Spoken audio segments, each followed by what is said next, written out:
Buenos días, buenas tardes, buenas noches. Sean bienvenidos entonces a a otro espacio académico más, en donde estaremos tocando el capítulo 5 y el capítulo 6. Estaremos hablando entonces de las realizaciones mínimas y estaremos hablando de estabilidad. Entonces comencemos con realizaciones mínimas. Entendamos que una realización mínima o una función coprima básicamente es cuando en el numerador y en el denominador de una función de transferencia no existen términos comunes entre ellos. Es decir, es una función coprima cuando no existan cancelaciones entre ceros y ceros en el sistema. Entonces, cuando nosotros función de transferencia, ¿cierto? Y pues es una función coprima o es una realización mínima. Y esa función de transferencia la conseguimos entonces nosotros convertir o pasar a variables de estado.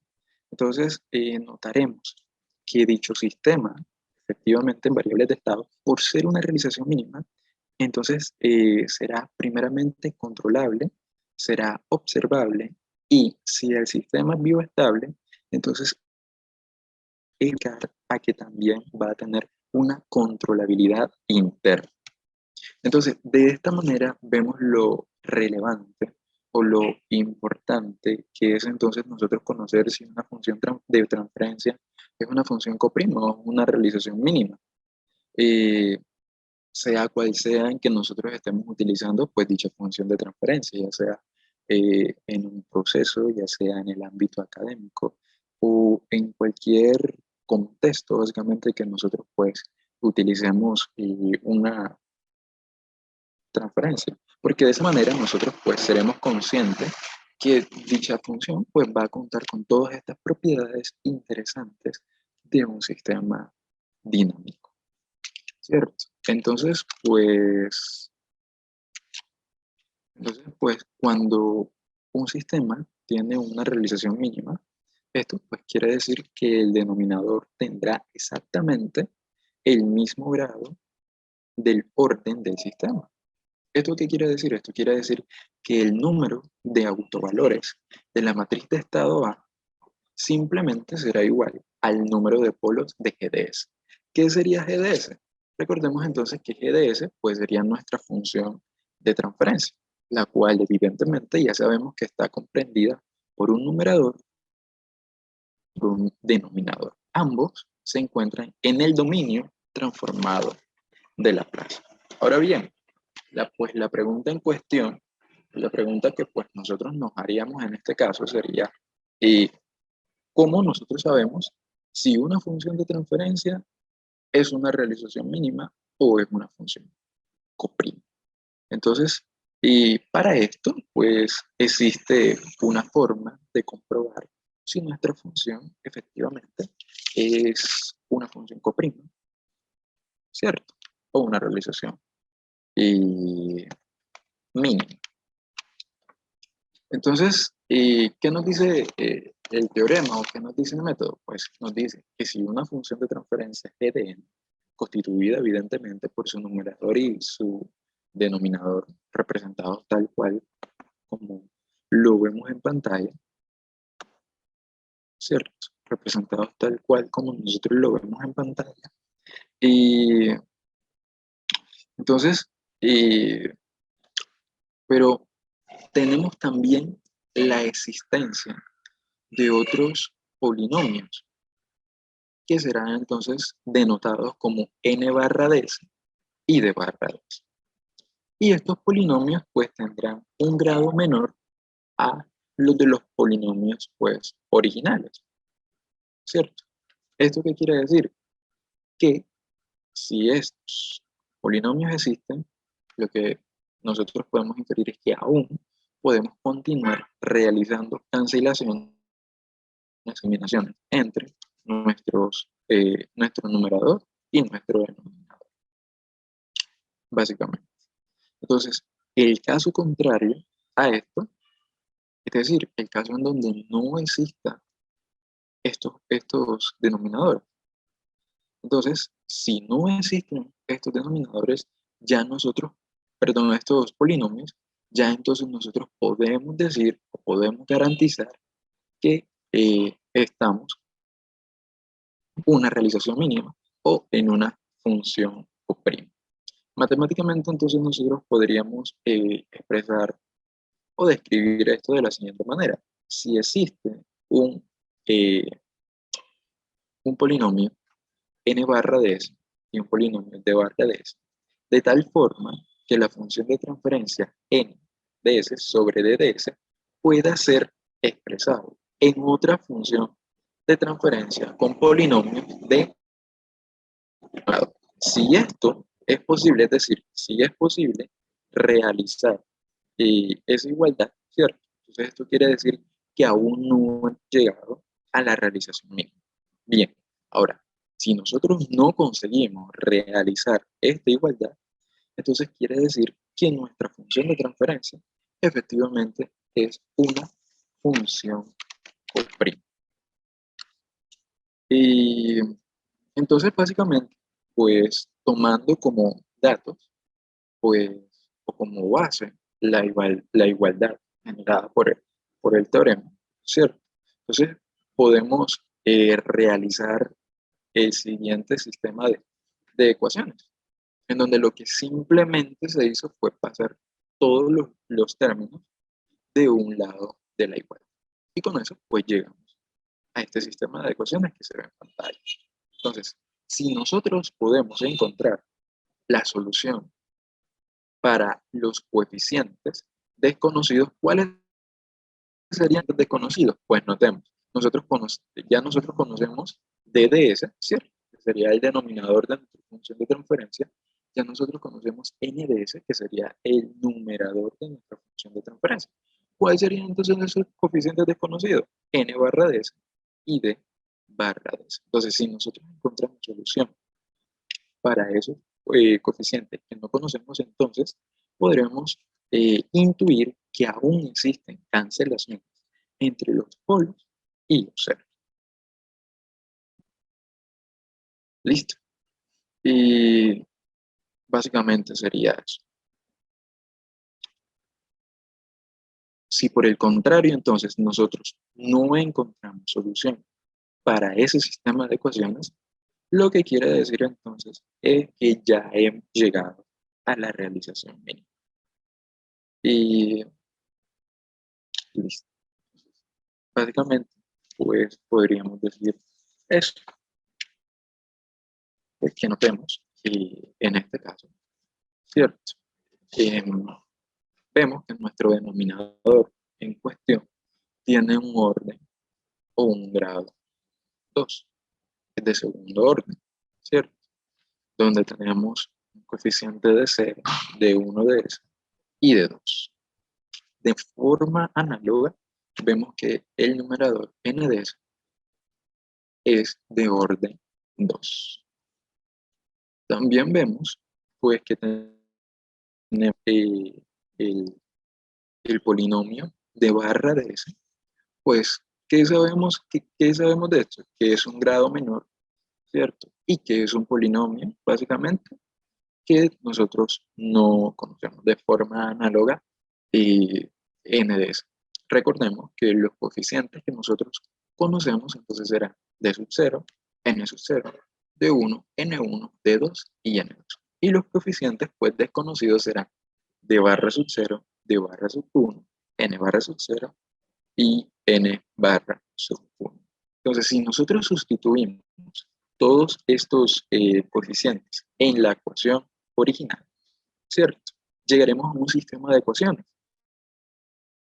que para este video en cuestión, bueno, nosotros sabemos que para un sistema de ecuaciones lineales existe un sinnúmero pues, de métodos para solucionar. En este video en cuestión, nosotros vamos a utilizar la notación matricial, que es básicamente utilizar la matriz resultante de Silvestre, ¿cierto? Y pues que simplemente montar esta matriz S, ¿cierto? Que va a ser la matriz conocida o va a ser la matriz pues, compuesta de los coeficientes que nosotros conocemos, ¿cierto?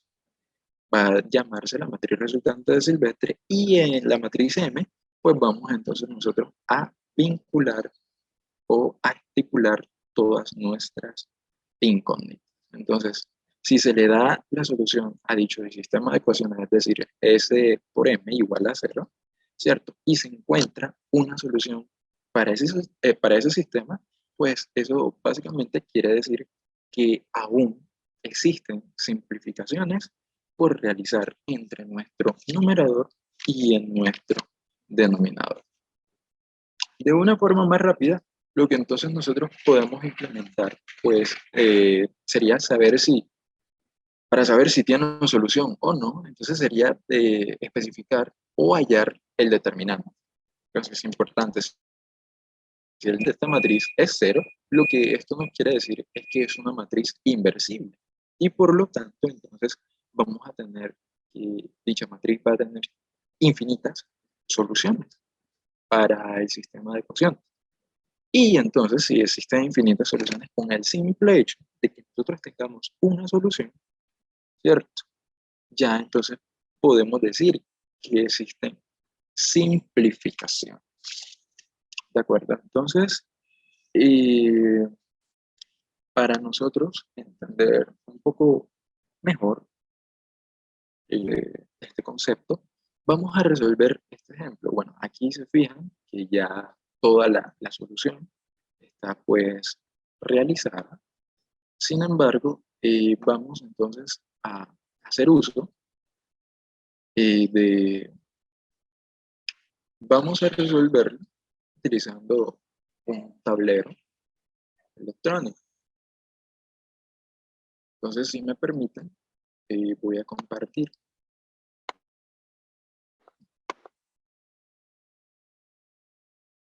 ¿De acuerdo? Por favor, Divina, si eres tan amable, me confirmas que se esté viendo en pantalla. Sí se ve. Listo, muchas gracias. Entonces, vamos a hacer lo siguiente. Vamos a tomar un sistema, una función de transferencia en cuestión. Es de ese, ¿cierto? Vamos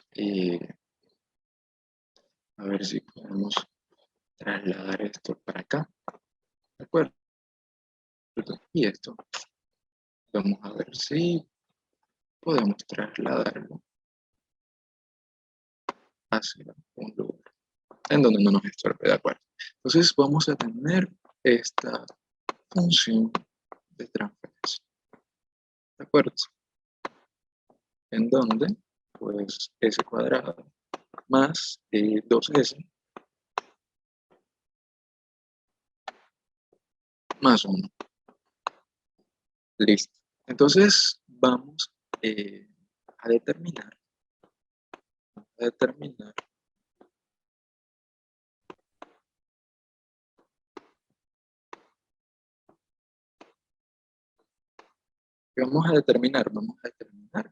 pues nuestro denominador en cuestión. ¿Cuál va a ser ese denominador en cuestión? Nuestro denominador de segundo orden, ¿cierto? 2s más 1. Vamos a determinar entonces nuestro numerador en cuestión. ¿Cuál va a ser el numerador? S más 1. ¿De acuerdo? Listo. ¿Qué más vamos a determinar? Vamos a determinar entonces los dos polinomios, ¿cierto? Desconocidos, evidentemente. El dominio transformado de Laplace de sub 0 barra más, ¿más qué? Más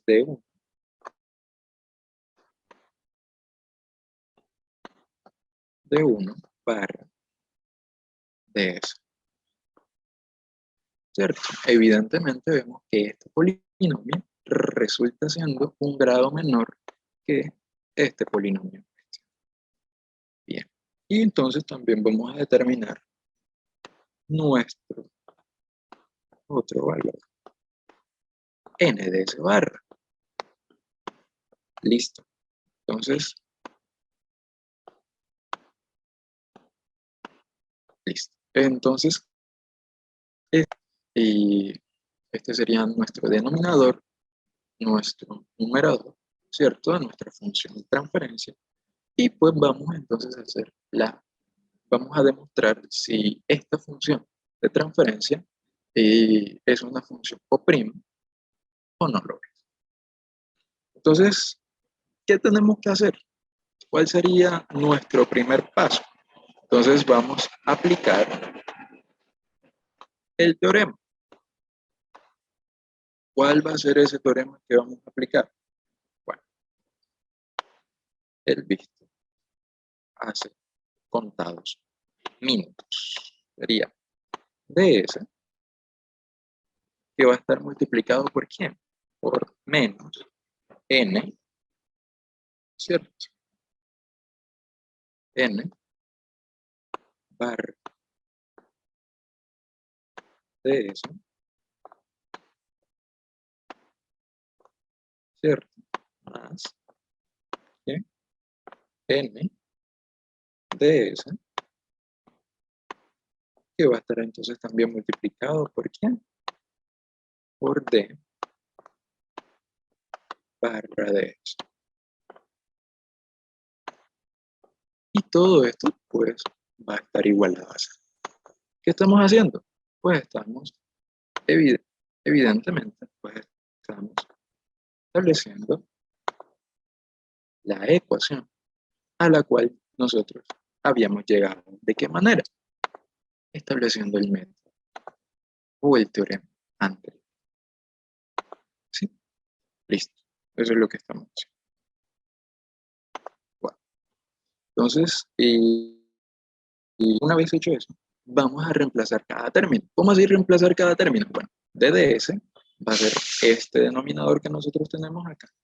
NDS va a ser este numerador que nosotros tenemos acá. N barra DS va a ser este, ¿cierto? Y D prima DS, pues, va a ser este. Listo. Entonces vamos a reemplazar cada término. Entonces, tendríamos reemplazando. ¿Listo? Entonces tendremos el denominador 1 más qué? Más 2S más S al cuadrado. Listo. Multiplicado por ¿quién? Por menos N barra sub 0. Listo. Más, entonces vamos a reemplazar N de S, que sería 1 más S.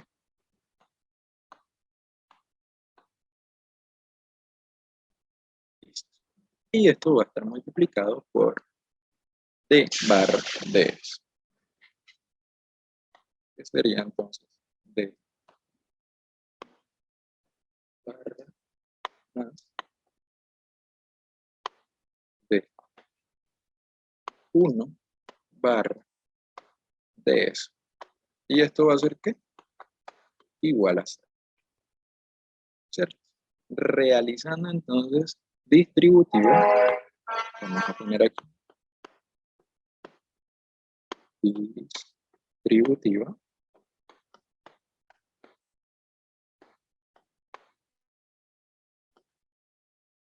ustedes me van a disculpar la letra, entonces vamos a tener lo siguiente.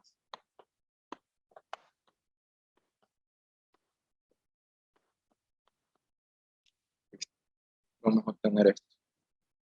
Entonces notemos, utilizando distributiva vamos a obtener menos n, ¿cierto? N barra de 0 más d barra de 0 más,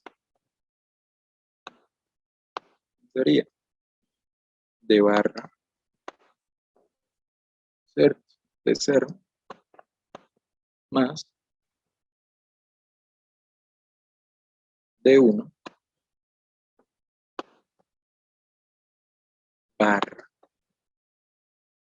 menos 2n barra de 0. Y esto iría multiplicado por eso. ¿Más quién? Más D1 barra menos n sub 0 barra. Y esto iría multiplicado por ¿quién? Por ese cuadrado.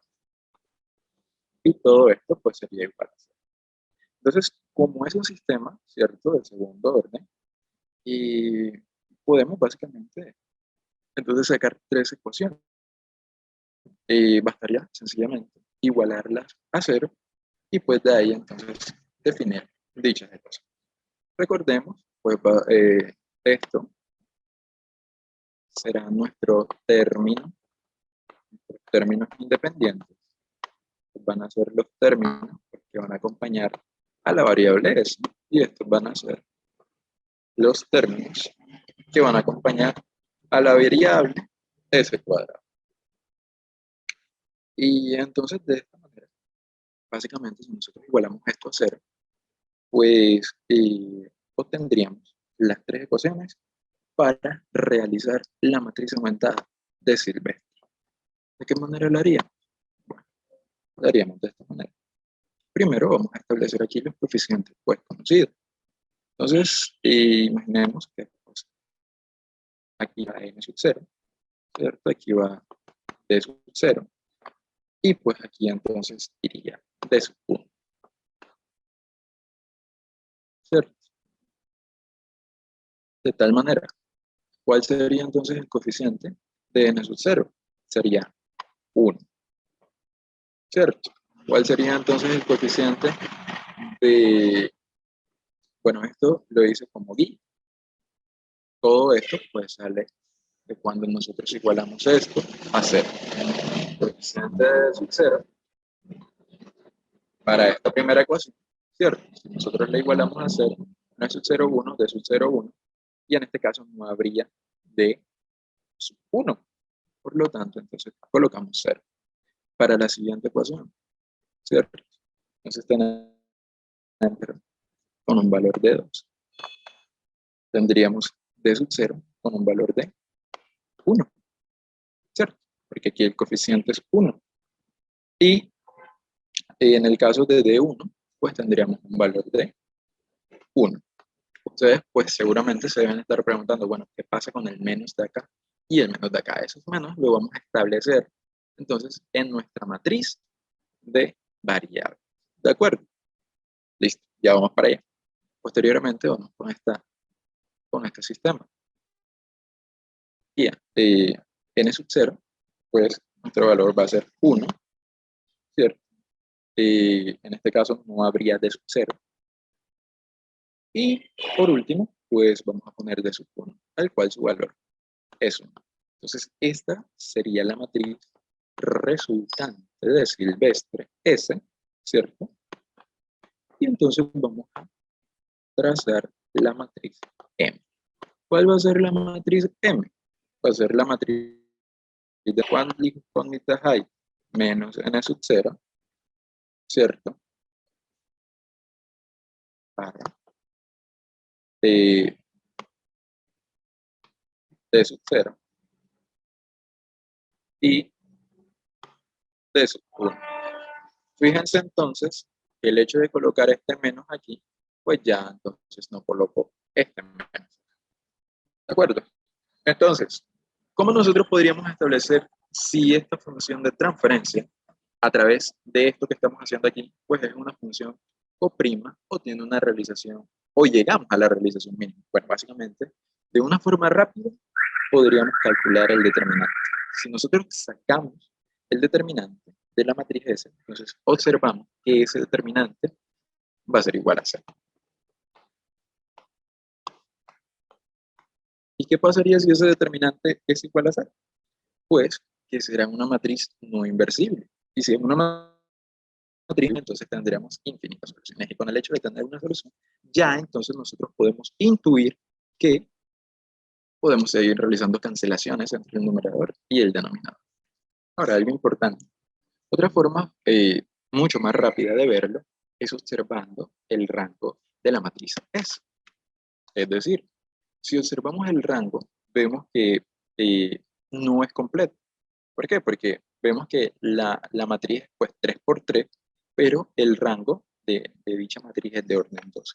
¿Por qué se dice que es de orden 2? Bueno, si observamos la última fila, esta última, vemos que, perdón, la última columna, y vemos que pues resulta linealmente dependiente de las dos columnas primeras, dado que pues la tercera columna entonces nosotros la podemos expresar como una resta básicamente de las dos primeras.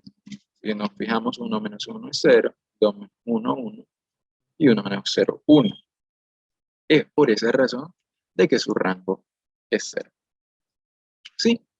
Entonces también podríamos decir que no existe, o existen infinitas soluciones. Eso sería una forma rápida. Entonces, si existen infinitas soluciones, esto nos indica que el numerador y el denominador pueden ser reducidos a unos polinomios n barra y d barra. ¿Sí?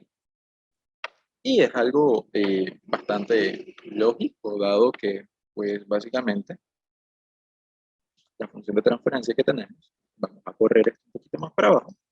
La función de transferencia que tenemos sería, vamos a dividir un poco la pantalla aquí, ¿cierto? Bien, listo.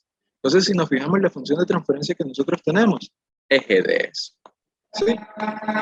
Esto es una S. Una S. Listo. Entonces, ¿qué tenemos? Aquí tenemos S más 1 sobre S cuadrado más 2S más 1. ¿Sí? De tal manera que nosotros entonces podríamos factorizar ese denominador. ¿Sí? Que nos quedaría de esta manera. E de S va a ser entonces igual a S más 1, ¿cierto? ¿Sobre qué? Sobre S más 1 al cuadrado. ¿Sí? De tal manera entonces que nosotros podríamos realizar una cancelación y entonces obtener esta función de transferencia, la cual sería una realización mínima o una fracción prima.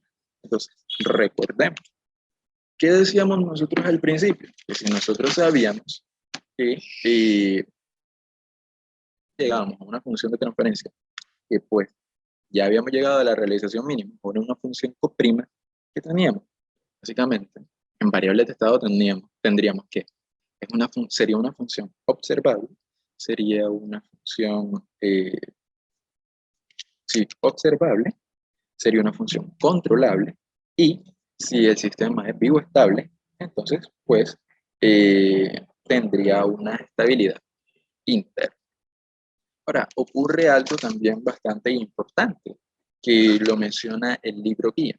Este caso o este teorema, ¿cierto? De la realización mínima, nosotros podemos extenderlo ¿a qué? Al caso de múltiples entradas y múltiples salidas.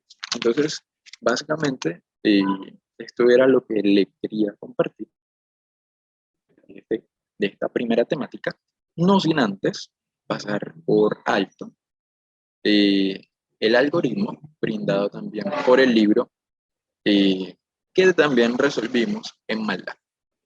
Divina, por favor, ¿me confirmas si se ve, si se alcanza a ver el algoritmo en MATLAB? No, no se ve. Sigo viendo la pantalla con el ejercicio. Bueno, listo. Entonces, me permiten unos minutos. Vamos a proceder. Listo. Entonces, pues este era el algoritmo para la realización de, bueno, a llevar entonces variables de estado una función de transferencia para realizar o para llevarla a la realización o la función co'. Entonces aquí vemos en donde definimos pues el sistema. Tenemos la variable A o la matriz A, la matriz B, la matriz C, la matriz D, ¿cierto? Y pues utilizamos el comando ss pues, para llevarlo a la variable de estado. Entonces, fijémonos que utilizamos este comando, min real. Entonces, básicamente, la función min real pues produce una estructura de dos sistemas linealmente invariante en el tiempo, en la que se realizan todas las posibles cancelaciones de polos y ceros. Y efectivamente, eso es lo que sucede. Si se fijan, entonces, en el resultado puesto, ¿cierto? El command window, entonces tenemos que ha sido eliminado un estado, ¿sí? Entonces hubo una cancelación de tal forma que nosotros estamos en una realización mínima. Listo, muchachos, eso era todo lo que tenía por compartir. Doy paso a mi compañera Divina Barceló, el cual estará explicando acerca de estabilidad.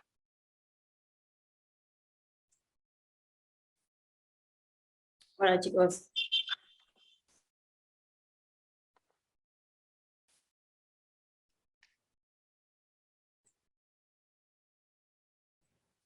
Hola chicos.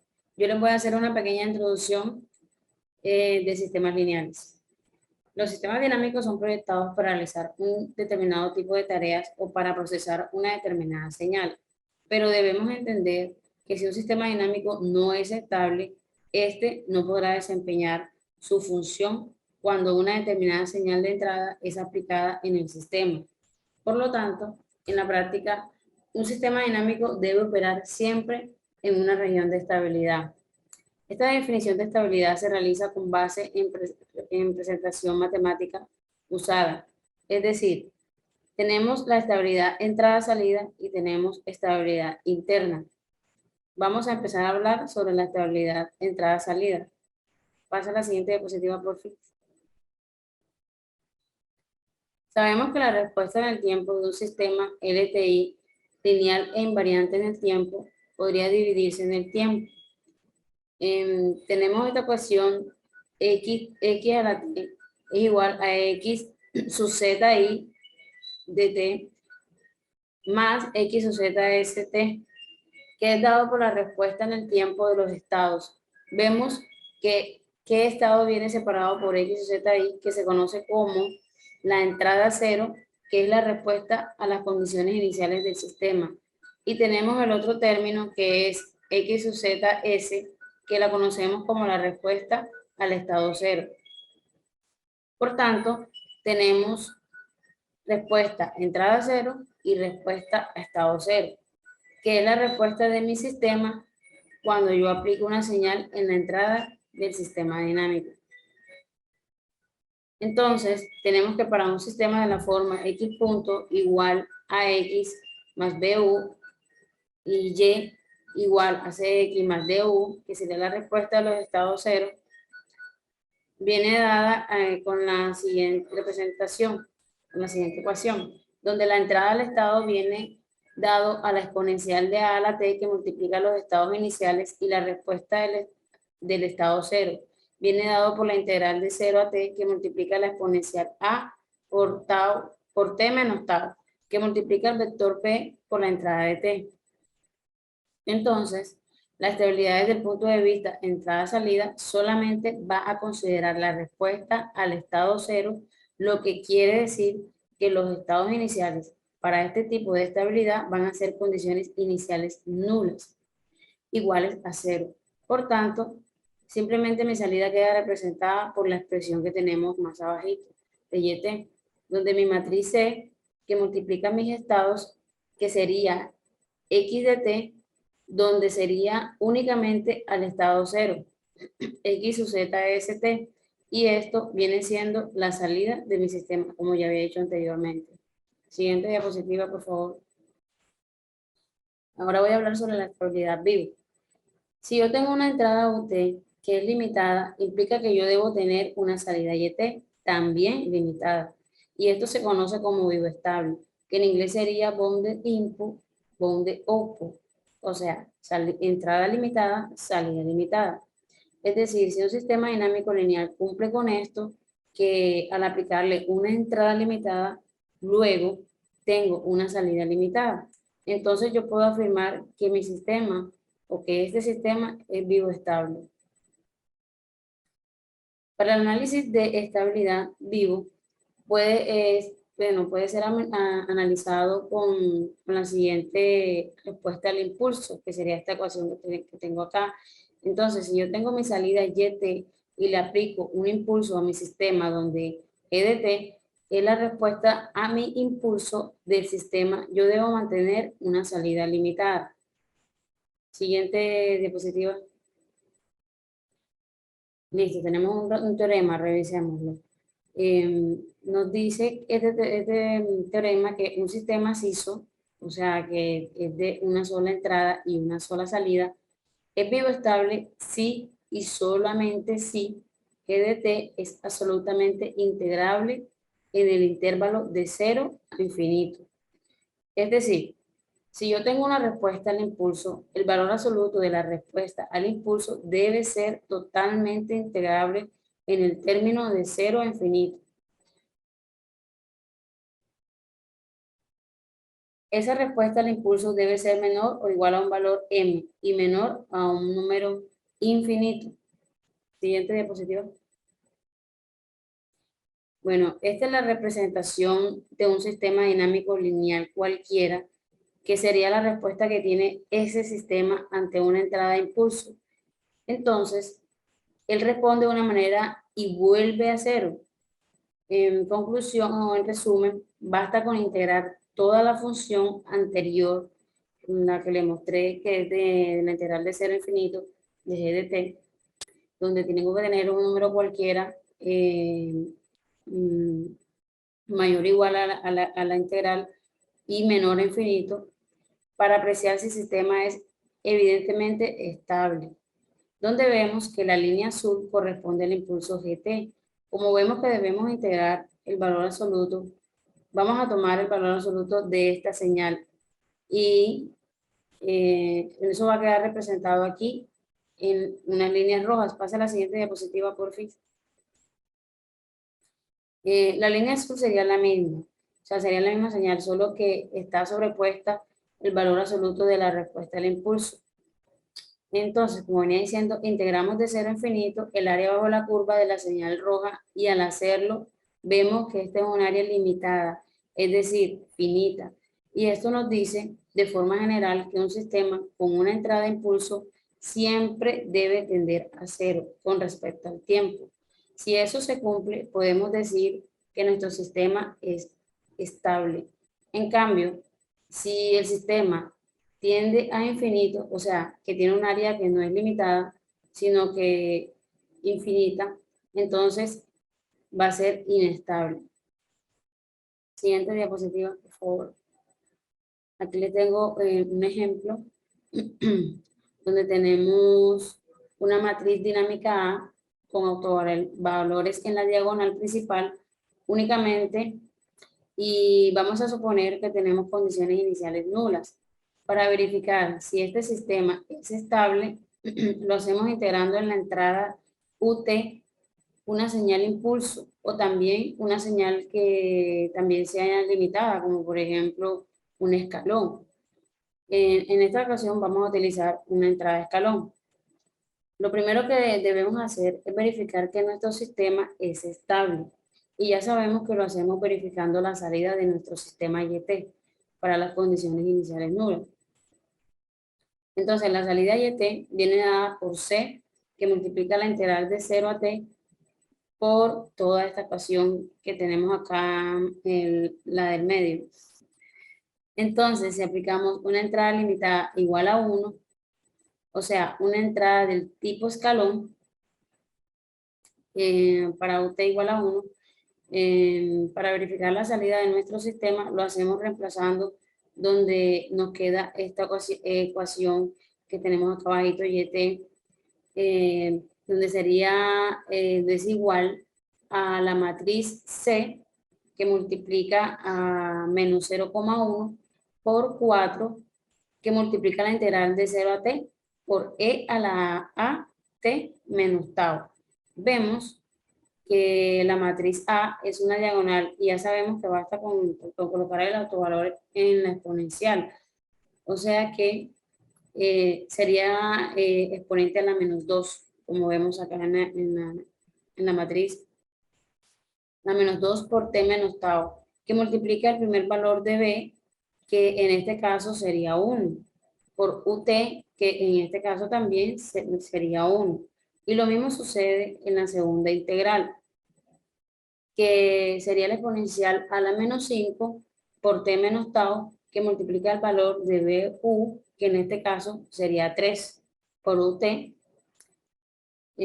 Por tanto, con esta multiplicación podemos determinar cuál es la respuesta de salida de mi sistema, que viene dada por esta siguiente expresión que está en la siguiente diapositiva. Esta expresión, bueno, aquí en esta expresión vemos que tenemos exponenciales negativas y eso quiere decir que con el tiempo se va a volver cero. Por ende, todo ese término que está al lado de la exponencial, que multiplica la exponencial, también se va a volver cero.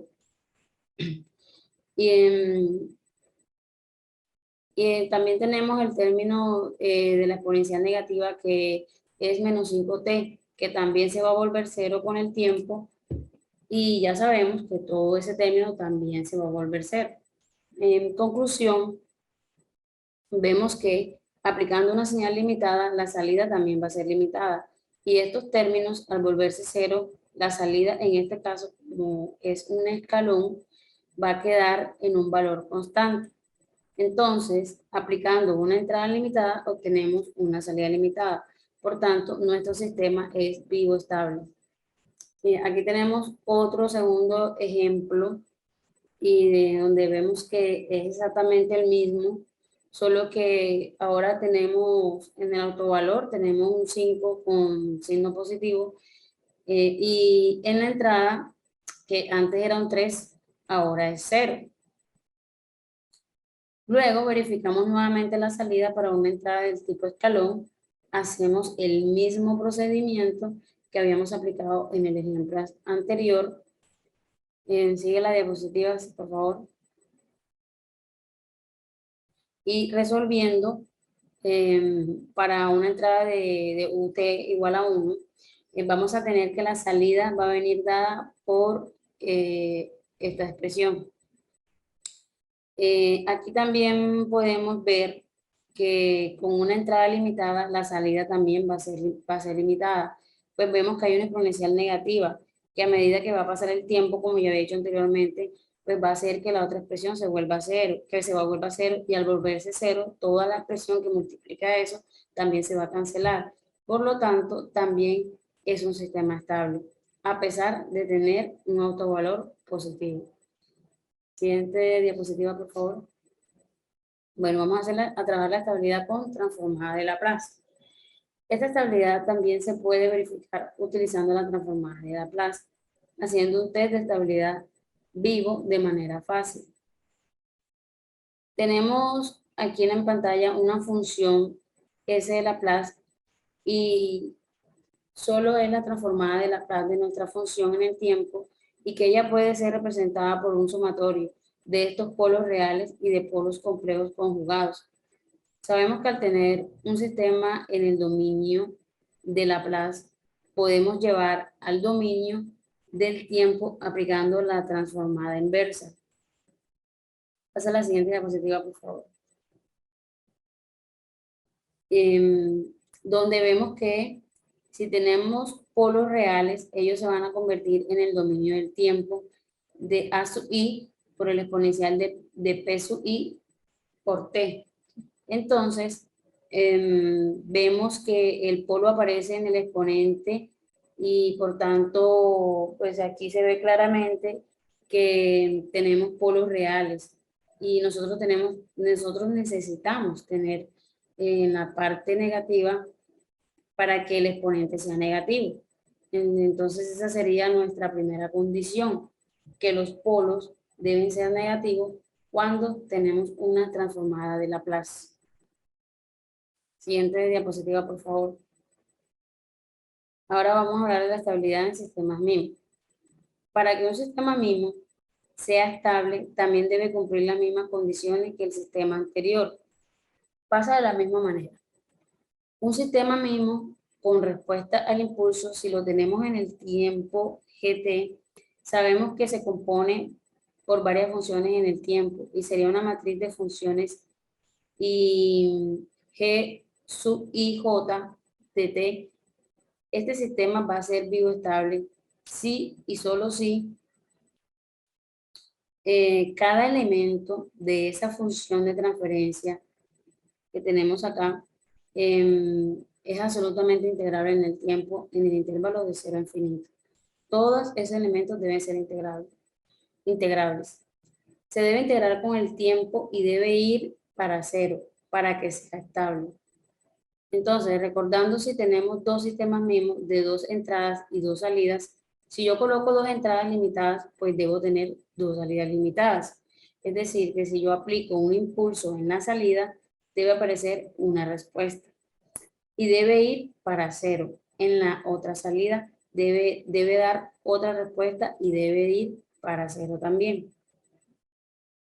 Este mismo concepto lo podemos aplicar con un sistema mismo con una matriz de función de transferencia en el dominio de S, donde es exactamente lo mismo, simplemente cambiando el símbolo de la función en el dominio de Laplace y verificar que los polos de cada bloque tengan su parte real negativa y de esa manera pues ya estaríamos seguros de que es vivo estable. Siguiente diapositiva. No, mentira, devuélvete. Estabilidad de dominio discreto.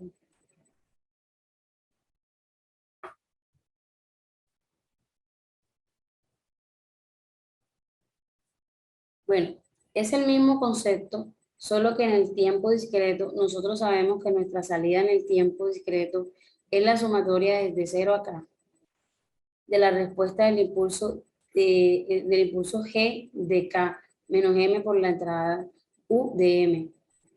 Entonces, decimos que una entrada es limitada si U de K tal que el valor absoluto de K sea menor o igual a un valor de U de M y que eso sea menor a infinito, que básicamente es el mismo concepto donde se dice que un sistema discreto LTI, o sea, lineal invariante en el tiempo, es vivo estable si toda secuencia de entrada limitada genera una secuencia de salida limitada, como que había hecho anteriormente, considerando obviamente las condiciones iniciales nulas. Entonces, un sistema discreto LTI con respuesta al impulso G de K es vivo estable si y solamente si G de K es absolutamente sumable en el intervalo 0 a infinito. Pasa a la siguiente diapositiva, por favor. Bueno, aquí se utiliza el concepto de la transformada Z. Podemos fácilmente verificar la estabilidad vivo de un sistema discreto recordando que la transformada Z es transformar el G de K por la entrada G de K, entonces sería la respuesta al impulso. Y obtenemos algo parecido a lo que tenemos con la transformada de Laplace, solo que en este caso es en dominio discreto en la transformada Z. Y aquí únicamente debemos verificar que todos los módulos, todos los polos tienen un módulo menor que 1. Y si es menor que 1, podemos afirmar que nuestro sistema es vivo estable. De lo contrario, sería un sistema inestable. Pasa a la siguiente diapositiva, por favor. Bueno, en el sistema multivariable tenemos una matriz que contiene varias funciones en el dominio discreto de G sub I sub J de K.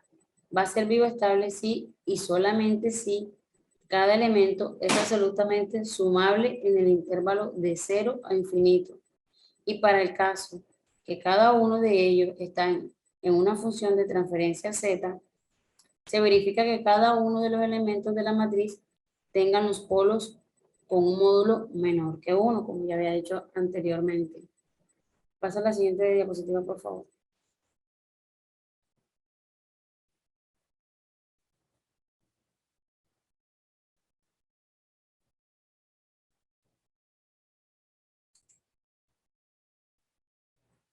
Bueno, la condición de estabilidad interna está asociada a cómo los estados se comportan a partir de la imposición de una condición inicial. Es decir, para un análisis de estabilidad interna, vamos a desconsiderar la entrada del sistema y únicamente vamos a analizar los estados cuando se parte de una condición inicial.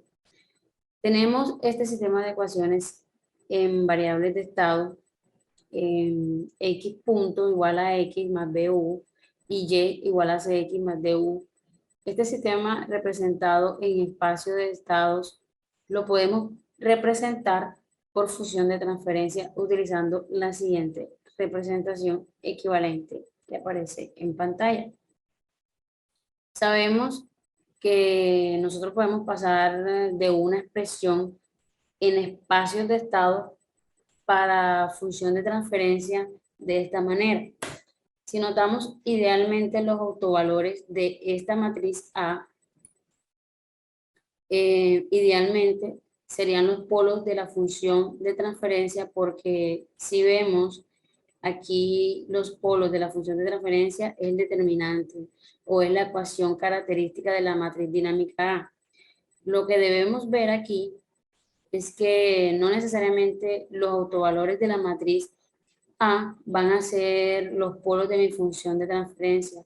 Cuando los polos y los autovalores no son idénticos, es porque ya existen cancelaciones entre los elementos. Entonces, puede haber cancelaciones entre en el término de C por la junta por SI menos A por B. Y en el determinante por SI menos A. Por tanto, cuando pasamos a una representación en espacio de estado a una función de transferencia, esta matriz C por la izquierda puede cancelar algún valor, algún autovalor de la ecuación característica. O por siguiente, el vector B también por derecha puede cancelar algún autovalor de la ecuación característica, y esos modos cancelados no aparecen en la función de transferencia GDS, y por lo tanto esos modos cancelados pues no van a aparecer o no van a influenciar la estabilidad entrada-salida. Pasa a la siguiente diapositiva, por favor.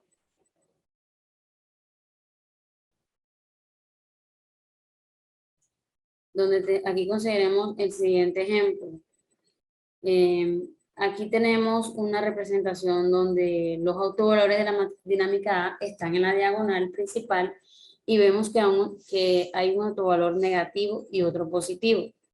Si pasamos este sistema en espacios de estados a función de transferencia, vamos a tener la siguiente representación, donde sería un sistema vivo estable, donde vemos que tenemos un polo autovalor en -1 y únicamente ese polo es el que aparece.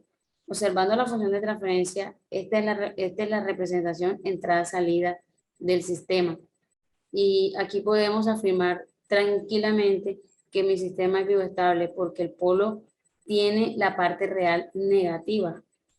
Pero si analizamos la expresión en variables de estado del sistema dinámico, se puede ver que el espacio de estado tiene dos estados, el estado X1 y el estado X2. Y como aquí tenemos dos estados, pero observamos que la función de transferencia es de orden 1 y debería ser de orden 2, al ver que es de orden 1, eso ya me está diciendo que ya hubo un cancelamiento interno de algún estado, no está apareciendo en la representación entrada-salida. Sigue a la siguiente diapositiva, por favor.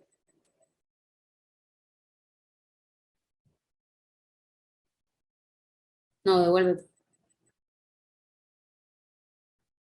Eso, ahí.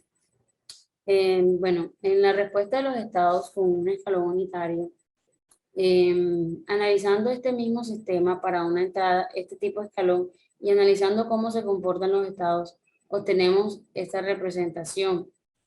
Y aquí considerando que tengo condiciones iniciales nulas y que únicamente aquí en UT voy a colocar un escalón, si fuéramos a analizar la respuesta de los estados con el escalón unitario, vamos a ver que tenemos un exponencial positivo que corresponde al primer estado X1.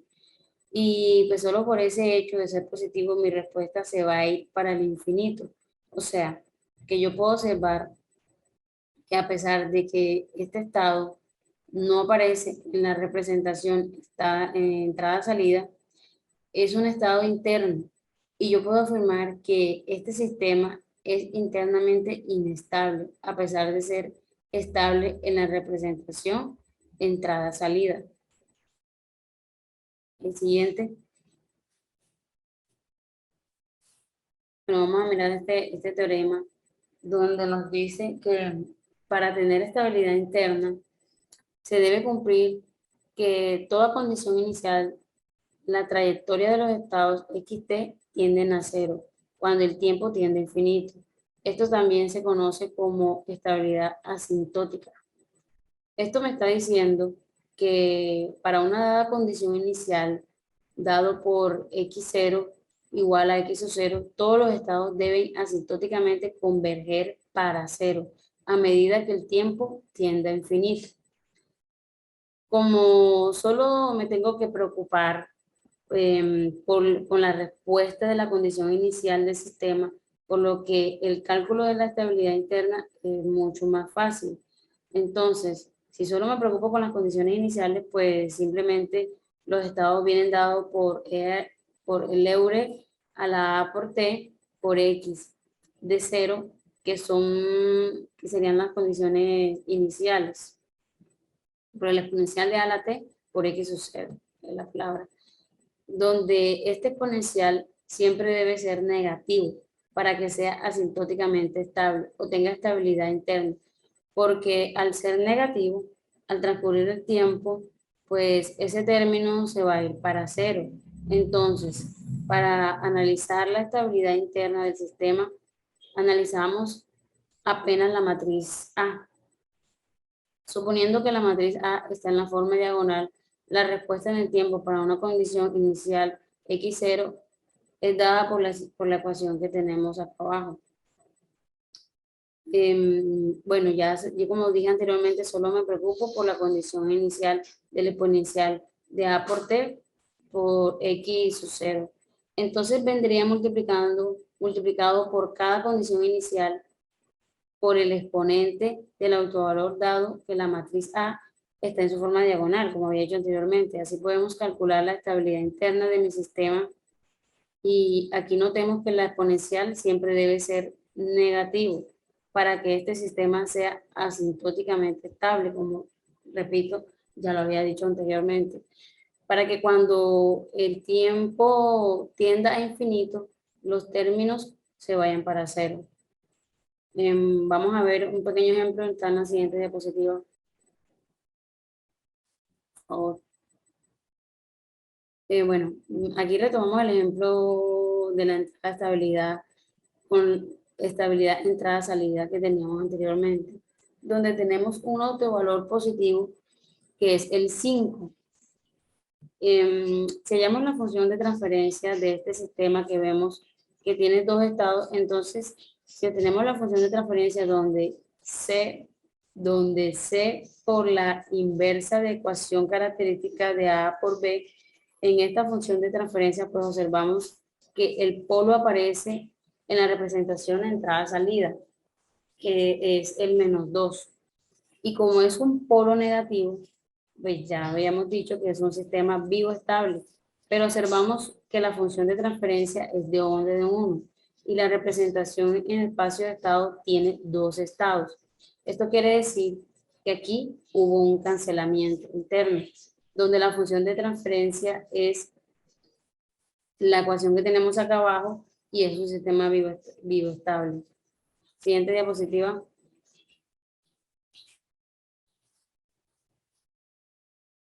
Siguiente.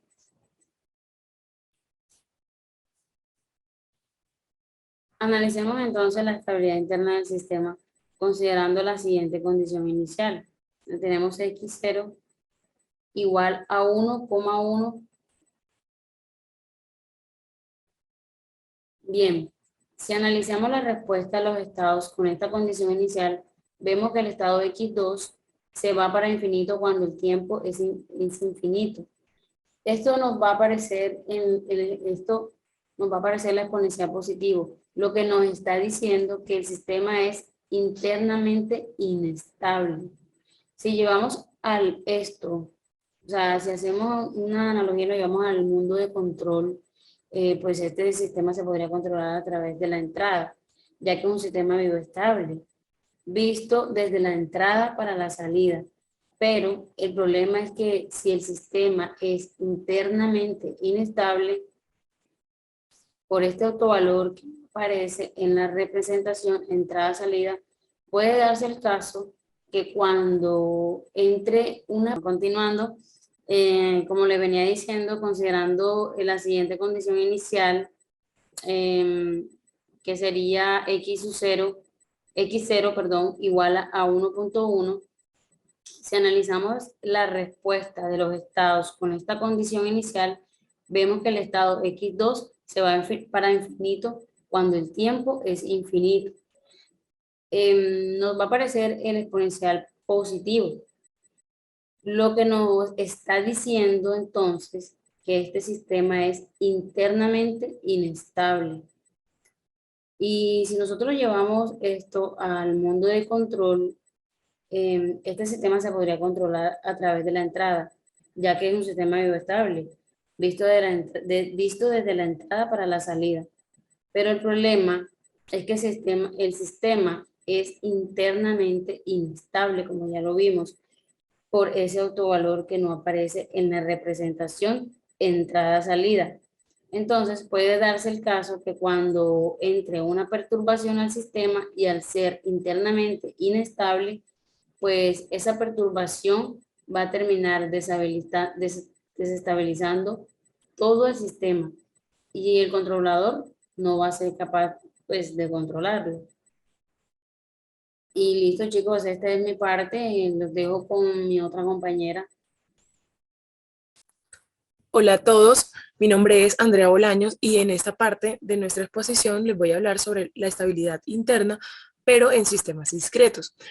Para sistemas discretos tenemos que un sistema discreto está representado por x de k más 1, que va a ser igual a x de k más bu de k, donde para analizar dicha estabilidad interna del sistema únicamente vamos a considerar la respuesta al estado cero, es decir, que tendremos en cuenta la matriz A y no la entrada del sistema, como se puede observar en la ecuación. Suponiendo que la matriz A está en la forma diagonal para facilitar los cálculos, la respuesta en el tiempo para una condición inicial x igual a 0 está dada por las siguientes matrices. Tenemos que el vector en condiciones iniciales y tenemos que la respuesta en los estados en el tiempo discreto simplemente va a ser el autovalor elevado a la k, es decir, en el instante k en el que estemos muestreando. Analizamos el caso discreto para que el término tome valores de 0 y sea internamente estable o asintóticamente estable. Tiene que, todos los módulos de los autovalores tienen que ser menor que 1. O sea, que el valor absoluto del lambda debe ser menor que 1. En el siguiente ejemplo, vamos a determinar la estabilidad asintótica del siguiente sistema. Si tenemos la representación discreta de este sistema, x de k más 1, donde es igual a la matriz cuadrada de x de k. Como se va a analizar dicha estabilidad interna, no nos interesa la salida, sino únicamente nos interesa la matriz dinámica A. más no la entrada. Y se determina la ecuación, la cual es la que pueden ver en pantalla, que va a ser el determinante de lambda por la identidad menos la matriz de A, la matriz A igual a 0. Si hallamos el determinante de la matriz A, se obtiene la ecuación característica, la cual viene dada por la siguiente ecuación. Lambda al cuadrado menos 1.4 de lambda más 0.45, que es igual a 0, de la cual se obtienen entonces los autovalores de la matriz y se comprueba que el módulo o el valor absoluto de dichos autovalores es menor que 1. Entonces, al ser menor que 1, podemos afirmar que es un sistema internamente estable. Es decir que si aplicamos cualquier condición inicial, al momento en que K tiende a infinito, todo va a tender a 0. Lo ideal es que un sistema cumpla con las dos estabilidades, la estabilidad de entrada y salida y la estabilidad interna. Porque si el sistema es estable por la entrada y salida, se puede controlar sin ningún problema. Pero si el sistema es internamente inestable, al momento de entrar una perturbación al sistema, va a hacer que el sistema tienda al infinito, o sea que se convierta totalmente inestable, o dicho sistema llega a la inestabilidad.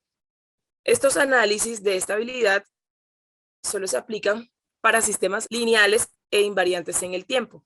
Vamos a tener en cuenta la estabilidad de Lyapunov y a qué sistemas aplica esta estabilidad.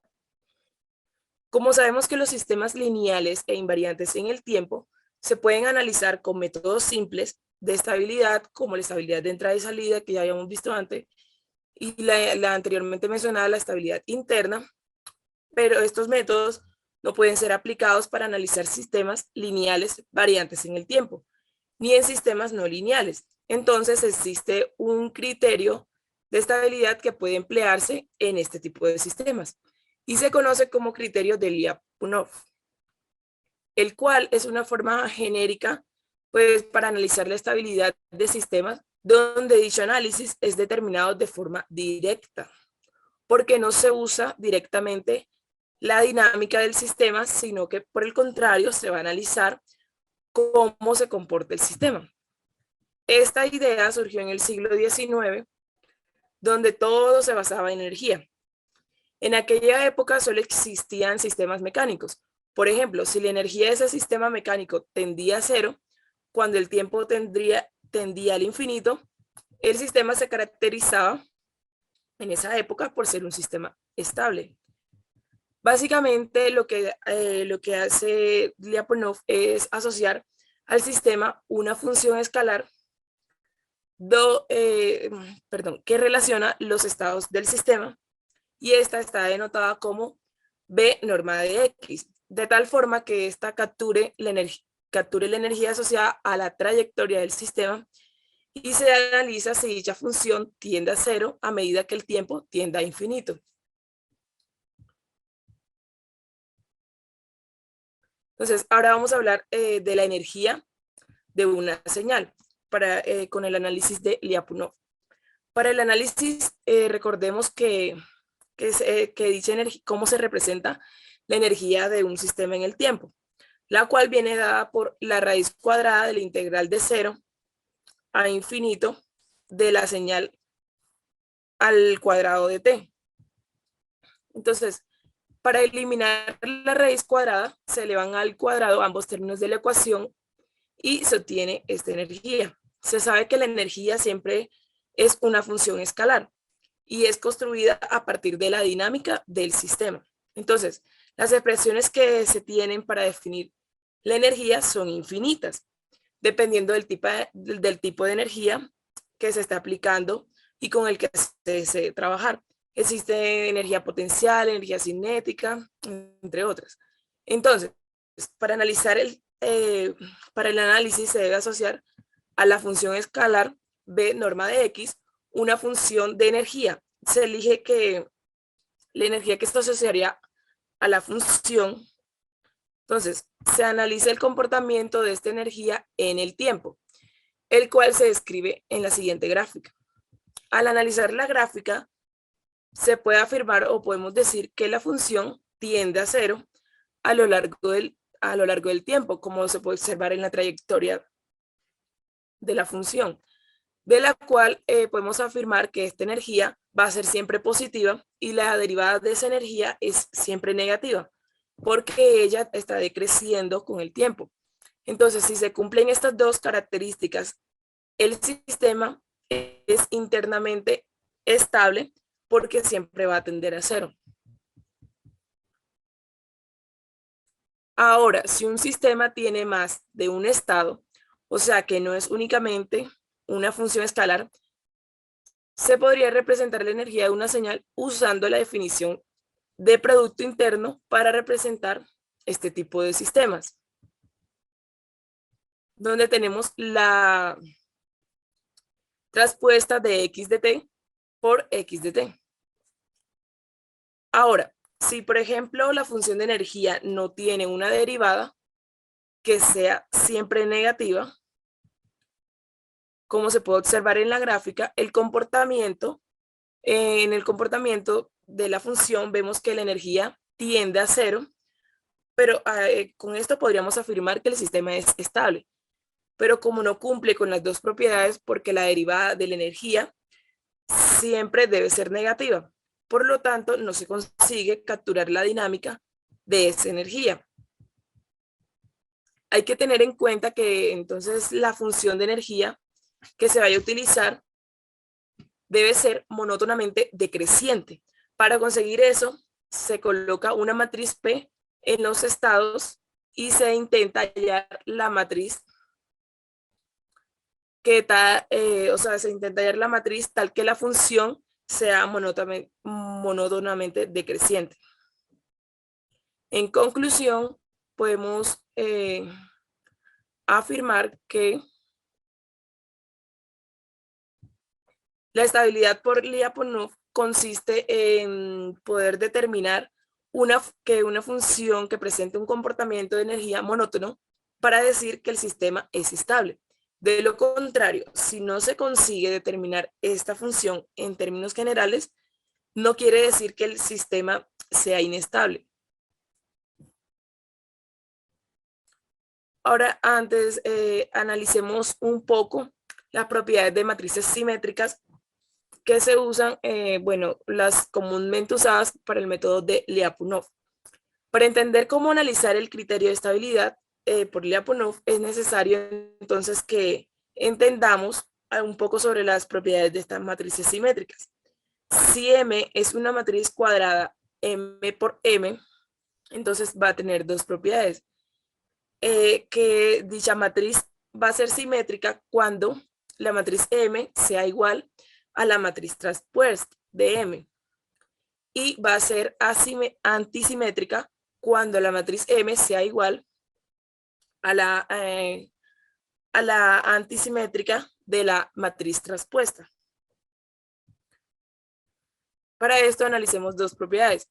Primero, cualquier matriz cuadrada que equivale a la suma de una matriz simétrica y una matriz antisimétrica, la cual va a ser M va a ser igual a la matriz simétrica más la matriz antisimétrica, como se puede observar en la ecuación. Y la segunda propiedad sería la función cuadrática representada en forma matricial de esta manera: X traspuesta por M de M por X, asociada a una matriz antisimétrica cuadrática, va a ser igual a la antisimétrica menos X traspuesta por M traspuesta por X, que traspuesta dicha notación se obtiene la antisimétrica, que va a ser igual a 0. Luego entonces, la función cuadrática X traspuesta por M por X, con M simétrica o no, es igual a una función cuadrática con matriz simétrica. Una matriz cuadrada M por M es definida positiva si para todo X diferente de 0, la función cuadrática X traspuesta por M por X debe ser mayor que 0, lo que indica que todos los autovalores de la matriz deben ser positivos para que se cumpla que la matriz es definida positiva. O lo que quiere decir que la matriz M es definida positiva si la función cuadrática X traspuesta por M por X es definida positiva.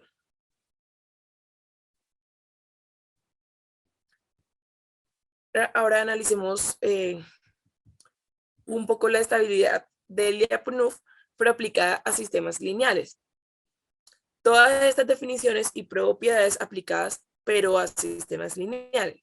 Si tenemos un sistema lineal X punto igual a A por X, en la que solo se analizarán las condiciones iniciales, es decir, analizaremos la estabilidad asintótica y probamos con la función de Lyapunov B norma de X igual a X traspuesta por M de X, que tiene que ser mayor que 0, que está representado por Bx, pero asociado a una energía. En este caso, definimos la función de Lyapunov como una función cuadrática, y la primera propiedad que debemos cumplir es que la energía sea positiva o sea mayor que 0. Y lo segundo es que la derivada de dicha energía debe ser negativa o menor que 0, es decir, decreciente cuando el tiempo tienda al infinito. Entonces, derivamos la función de Lyapunov y reemplazamos X punto. Como X punto está traspuesto, se debe invertir el orden de las matrices. Entonces quedaría primero X traspuesto por A traspuesto por M por X más X traspuesto por M por A por X. Seguidamente, entonces se separa el X traspuesto a la izquierda y el IX a la derecha, y entonces obtenemos la derivada de la función de energía. Todo esto menor que 0. Como A traspuesta M más MA es una operación y representa una matriz simétrica y de forma cuadrática, si se toma el resultado que va a ser una matriz que es simétrica, basta con analizar los autovalores de esa matriz. Y si todos los autovalores son negativos, la matriz es definida negativa, lo que indica que la derivada de Lyapunov siempre dará negativo. Por otro lado, si en la ecuación cuadrática X traspuesta M por X mayor que 0, se analiza la matriz M tiene y que tenga todos los autovalores positivos, esta ecuación siempre va a dar positivo, garantizando la estabilidad del sistema. Ahora, esto solo vale si se conoce la matriz M. Si yo sé que no se conoce dicha matriz y se tendría que encontrar entonces una matriz M simétrica, o sea que sea igual a su traspuesta con todos los autovalores positivos, de forma que A traspuesta por M más M por A tenga todos los autovalores negativos para analizar si el sistema es estable. Entonces, tendríamos la siguiente ecuación, como la pueden observar en pantalla. Entonces, para poder resolver ese problema analíticamente, en lugar de trabajar con esa desigualdad, se puede transformar esa expresión en una ecuación lineal. Si tengo la siguiente ecuación, para eso entonces se busca una matriz M simétrica con autovalores positivos. Se adiciona una matriz N nueva, pero que también sea simétrica y con autovalores positivos, y se obtiene esta nueva ecuación, que es una ecuación lineal, en el que se reemplazó la desigualdad por una igualdad. Entonces, si esa matriz N tiene todos los autovalores positivos y colocamos un signo negativo al frente de N, lo que quiere decir que esa matriz será negativa. De esa forma conseguiremos demostrar que el término A traspuesto de por M más M por A es menor que 0, resolviendo una simple ecuación, la cual es conocida como la ecuación o función de Lyapunov. Muchas gracias.